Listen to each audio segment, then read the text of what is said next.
Hello, this is Diego. For today, I would like to talk about my brand new website called PokéDex.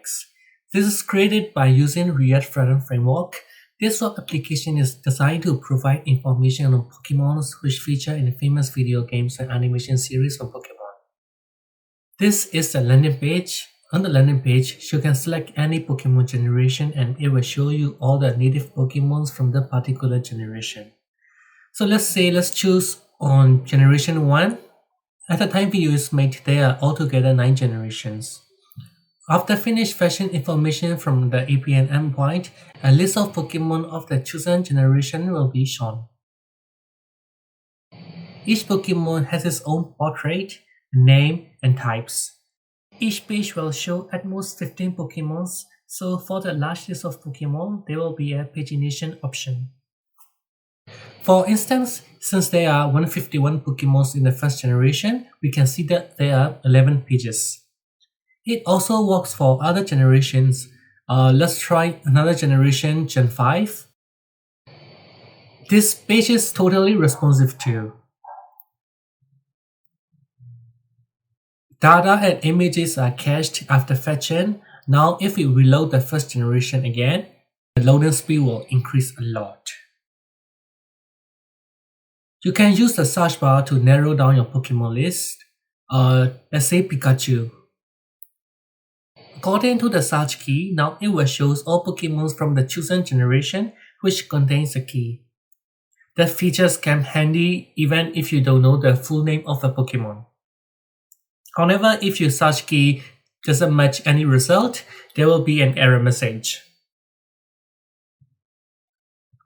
Also, Pokemons can be sorted by their encounter order from games, which is the default, or their names, ID, or even weight. You can sort in both ascending and descending order, which is indicated by these little arrows beside the sorting buttons. For example, if you sort the first generation Pokemon by weight in ascending order, you will see Gastly is the lightest Pokemon. And if you change the order, Snorlax will be the first.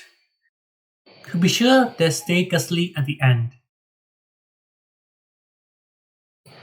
Let's sort by their names and IDs too.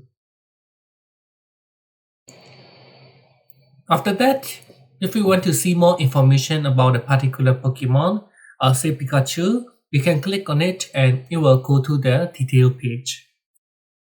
On this page, you can see more detailed information of Pikachu, including its stats, innate abilities, or more information like height and weight. If you notice, the theme color on this page will change according to the current Pokemon. In this case, it's yellow. So let's say if we go to Charizard page, it will be in red. I also have implemented a fictional Brisbane location of the Pokemon using Google Map API. The location will be the same throughout the day, therefore if you want its new location, you need to come back and check tomorrow. And if you like surprises, you can click this surprise me in the navigation bar. Every time when you click, a total random Pokemon will be shown to you. Also, this page is responsive. In smaller devices, instead of 2 columns, there will be only 1 column. Next, if you're like me and you like challenges, there is a special place for you. Go and visit the quiz page. You can test on your Pokemon knowledge. To answer this, you need to select at least one option to answer. And if you're not sure, you can skip the current quiz. If you're wrong, don't worry, there will be no penalty and it will show you the answer. If you're right, they will try to challenge you more until you are wrong. Again, this page is also responsive.